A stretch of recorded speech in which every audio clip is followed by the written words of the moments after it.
엄마 수의사 이영경입니다. 날씨가 더워서 입맛이 떨어진 친구들이 많이 있을 거예요.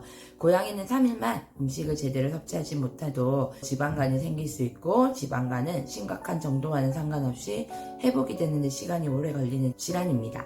사망률도 높은 질환 중 하나이기 때문에 반드시 주의가 필요한데요. 오늘은 고양이 지방간에 대해 알아보겠습니다. 고양이는 예민한 동물이라 낯선 사람과 낯선 동물이 같이 있는 등 환경의 변화에도 쉽게 스트레스를 받고, 스트레스를 받으면 식욕저하로 이어집니다. 좋은 사료를 먹이기 위해 또는 처방 사료를 먹이려고 사료 변경을 할 때도 보호자와의 마음과는 달리 사료 거부가 일어나기도 하죠. 또 구강질환으로 음식 섭취가 힘든 경우도 있고, 질병으로 인해서 통증으로, 그리고 날이 더워짐에 따라서 식욕저하를 보이기도 합니다. 그런데 고양이 식욕저하는 쉽게 간과해서는 안 됩니다. 왜냐하면 강아지와 달리 에너지원을 단백질에 많이 의존하기 때문인데요. 고양이는 육식동물입니다. 그래서 체내에 요구하는 단백질량이 높은 편이죠. 다이어트를 무리하게 하거나 식욕저하를 일으키는 질병들에 의해서 음식 섭취가 부족할 경우에 강아지는 탄수화물이나 지방을 이용해서 에너지원으로 사용할 수 있지만, 고양이는 한꺼번에 지방을 처리하는 능력이 떨어지기 때문에 지방을 충분히 사용하지 못하고 오히려 그 지방이 간에 쌓이게 되어서 지방간을 유발하게 됩니다. 그래서 지방간 발생이 강아지에 비해서 높습니다. 동물병원에서는 보통 3일 이상 식욕부진을 보이고 구토나 침 흘림을 동반한 고양이가 내원을 하면 지방간이 있는지를 꼭 확인하는 이유이기도 합니다.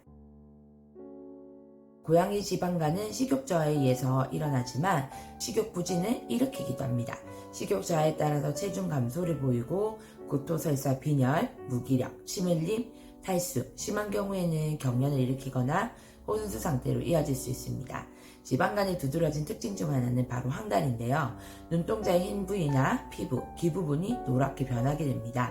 항달이 심할 경우에는 사망에 이를 수 있기 때문에 항달이 보이면 위험 경고로 받아주셔야 합니다. 지방간 치료는 충분한 음식물의 섭취가 핵심입니다. 그러나 대부분은 스스로 잘 먹지 않기 때문에 강제 급여를 하거나 튜브를 이용해서 영양 공급을 하게 되는데요. 이렇게 되면 아이는 또 스트레스를 받기 때문에 식욕저하를 보이는 악순환이 반복되며, 따라서 치료하는 것이 어렵습니다. 따라서 예방을 해주는 것이 무엇보다 중요한데요. 평소 아이의 식사량과 음수량을 잘 체크해 주시고, 식음수량의 변화가 발생했는지를 유심히 살펴서 아이가 이틀 이상 밥을 안 먹는다면 빨리 내원해 주시기 바랍니다. 고양이 지방간은 2-3일 정도 음식을 제대로 섭취하지 못해도 발생하지만 평소 사료량보다 훨씬 적은 양을 2주 이상 먹어도 발생할 수 있습니다. 특히 요즘 같은 날씨와 환경의 변화가 있었다면 유심히 아이의 식음수량 변화를 살펴주시고, 변화가 있다면 병원을 방문하셔서 건강 상태를 꼭 확인해 주시는 것이 지방간 예방을 위해서, 또 조기 치료를 위해서 좋습니다. 지방간이 많이 발생하는 아이들은 특히나 체중 관리를 하는 아이들인데요. 가체중이라서 식단 조절을 하게 되면 단백질 제한 식단이 되기 때문에 지방간이 오기 쉽습니다. 따라서 절대 무리하게 체중을 빼려 하지 마시고 일주일에 1에서 2% 정도 감량한다 생각하시고 꾸준히 천천히 진행을 해주셔야 합니다.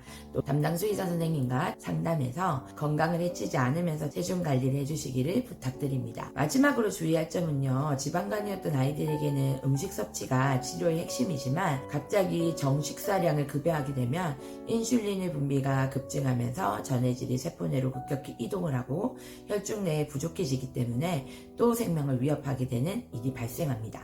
음식 섭취를 서서히 늘려주셔야 하며, 이때 고지방과 고탄수화물을 피해서 급여해 주세요. 고양이 지방간의 치료는 충분한 음식을 섭취하는 것인데요.